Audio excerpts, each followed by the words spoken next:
Datangnya predator alami seperti burung hantu dan ular membuat masalah wabah tikus sawah hampir selalu menghantui petani saat musim panen tiba. Serangan hama tikus dinilai paling merugikan. Pasalnya, hewan pengerat ini tidak hanya melahap habis bulir-bulir padi, tetapi juga batang padi yang masih muda, termasuk gabah, hingga akhirnya petani mengalami gagal panen atau puso. Dari Desa Sumber-Agung Sleman, ya kalau misalnya habis musim panen seperti ini, semua desa ngumpul. Warga desa apa tuh? Seluruh warga desa yang ngumpul untuk melakukan ini, namanya grobyoan. Bahasa Indonesianya penggerbekan. Nah kalau misalnya oleh BNN menggerebek, kalau oleh warga desa Sleman grobyok. Apa yang digrobyok? Nih, ini mana? Ini bakalan rusuh banget. Nah ini jadi pakai jaring seperti ini, dipegang sama bapak-bapak. Nah, ada yang bertugas menggali lubangnya dan saya bertugas menangkap tikusnya kalau misalnya keluar dari sarang.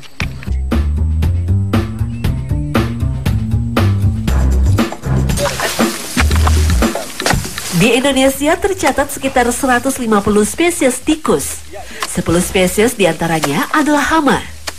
Tikus sawah atau Rattus argentiventer merupakan hama utama dari golongan vertebrata yang hampir sepanjang tahun menimbulkan kerugian besar bagi manusia. Sifatnya yang sangat mudah beradaptasi terhadap segala macam kondisi lingkungan menjadi musuh utama yang tangguh bagi manusia. Nah, jadi nih, kalau misalnya waktu pas dicangkul, itu kelihatan ada bolong-bolong begitu. Nah, itu lubangnya. Nah, itu disiram biar dia kebanjiran terus keluar gelagapan. Kayak gitu cara tangkapnya.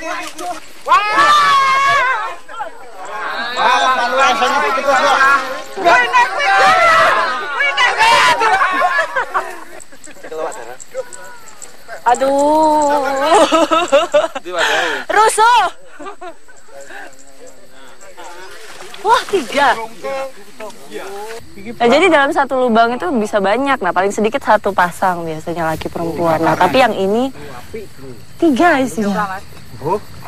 Tapi mesti hati-hati juga gitu karena bentuknya menyerupai dengan lubang ular juga. Jadi di saat kita nyangkul itu, kalau misalnya ada bunyi desisan aneh, udah mendingan geser.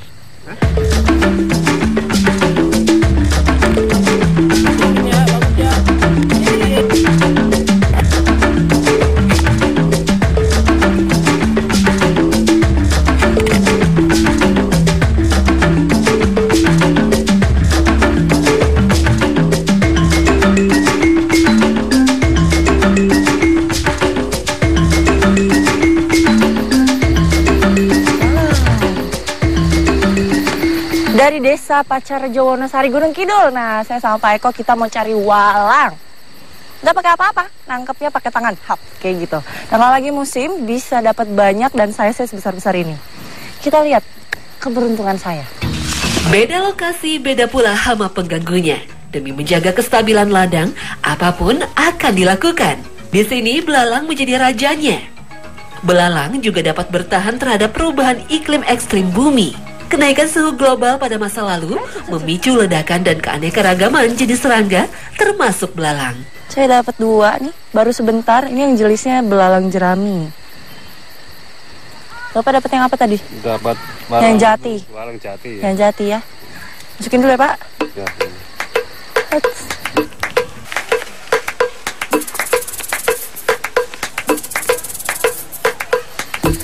Nah, belalang ini memang hama, tapi di Wonosari ini dijadikan lauk pauk. Nah, hewan herbivora ini selama penelitian baru diketemukan 20 jenis. Ini yang saya dapat dari tadi ini jenisnya belalang jerami. Nanti kalau misalnya hasil udah banyak, kita balik ke rumah, kita mamam.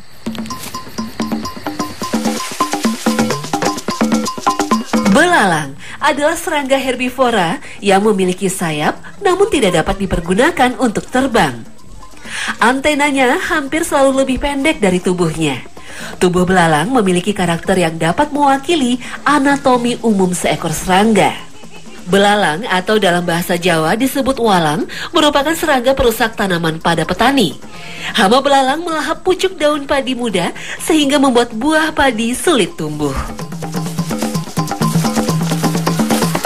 Ini Belalang ini dia bisa lompat 20 kali dari ukuran tubuhnya. Jadi kalau misalnya ukuran tubuhnya segini, daya lompatnya itu 20 kali ukuran tubuhnya. Nah, belalang ini kan ada mengeluarkan suara. Suaranya itu merupakan gesekan dari femur. Femur tuh kaki belakangnya ini dengan sayap. Kalau mau bedain jantan dan betina gampang. Lihat aja ukurannya lebih besar itu betina. Ada hadisnya untuk umat muslim, bangkai yang halal dimakan ada 2 jenis, bangkai ikan dan bangkai belalang. Ternyata belalang ini juga masih family dengan kecoa dan jangkrik. Apakah makan belalang sama rasanya seperti makan kecoa? Dicoba abis ini.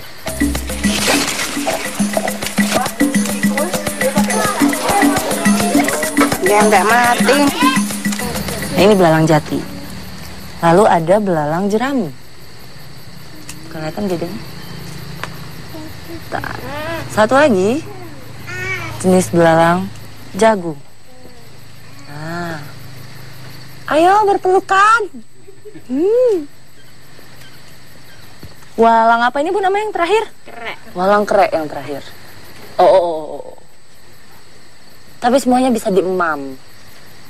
Nah, habis dicabutin bulu dan dicabutin kakinya, nanti baru dibersihin isi perutnya. Ada caranya sendiri.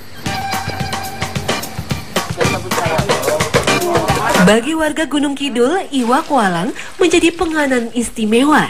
Protein yang dikandung belalang jauh melebihi udang windu. Namun kandungan protein tinggi pada belalang ini dapat berdampak negatif apabila dikonsumsi secara berlebihan karena dapat menimbulkan reaksi alergi.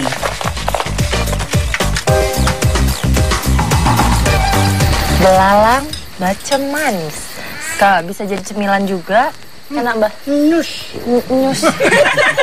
Bisa jadi cemilan juga, tapi bisa juga jadi lauk.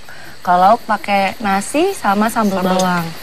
Nah, ini cemilan khas dari Wonosari. Penasaran rasanya seperti apa? Cobain aja sendiri. Bu, makan dong, Bu.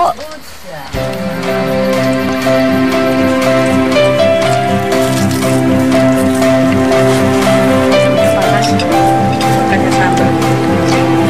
Sayang, masih ada nasinya. Gimana, Mbak? Main warung. Alhamdulillahirobbilalamin, ini enak banget. La ilaha illallah Muhammadan Rasulullah.